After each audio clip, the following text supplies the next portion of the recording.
Carbonate, ப்ரோனேட், இந்த மாதிரி ஒவ்வொன்றுக்கும் ஒரு இது இருக்குது. இதனுடைய வேலன்சிலாம் வந்து இதுக்கெல்லாம் 1, இதெல்லாம் 1 வேலன்சி, இதுக்கு என்னது 2, இந்த மாதிரி இருக்குது. இப்போ இந்த 2 வேலன்ஸையும் சேர்த்து தான் ஒரு என்னது கெமிஸ்ட்ரி உருவாகும். இப்போ பார்ப்போமா? உதாரணத்துக்கு கால்சியம்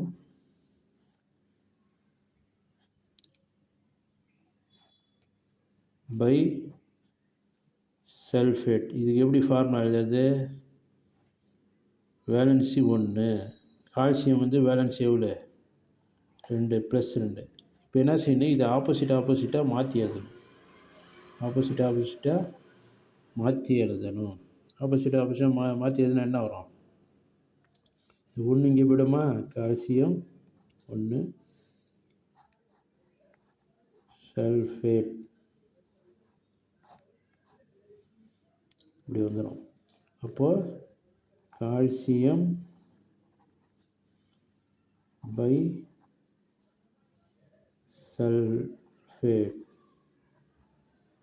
அதாவது வேலன்சி தெரிஞ்சால் அந்தந்த வேலன்சியை போட்டு ஆப்போசிட்டாக எழுதிடணும், அவ்வளோதான்.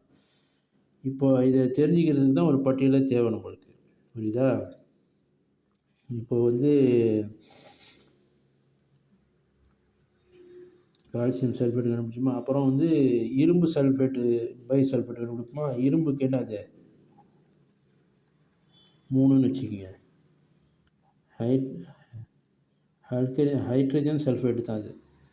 இப்போ இது வந்து 1. இப்போ மாற்றி எழுதுங்க. மாற்றி எழுதுனா என்ன வரும்?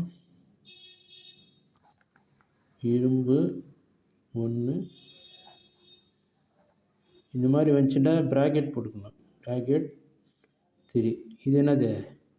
இரும்பு சல்ஃபேட்.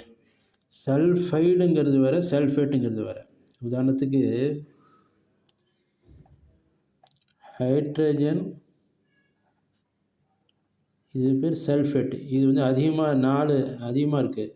ஹைட்ரஜன் சல்ஃபைடு, இது ஃபைடுன்னு வரும். சல்ஃபைடு, ஃபேட், இப்படி ஃபேட். அதாவது இதை விட இது அதிகமாக இருந்தால் ஃபேட்டுன்னு வரும், இதை விட இது கம்மியாக இருந்தால் ஃபைட்டுன்னு வரும். அது தெரிஞ்சுங்க. அதான் போதும்.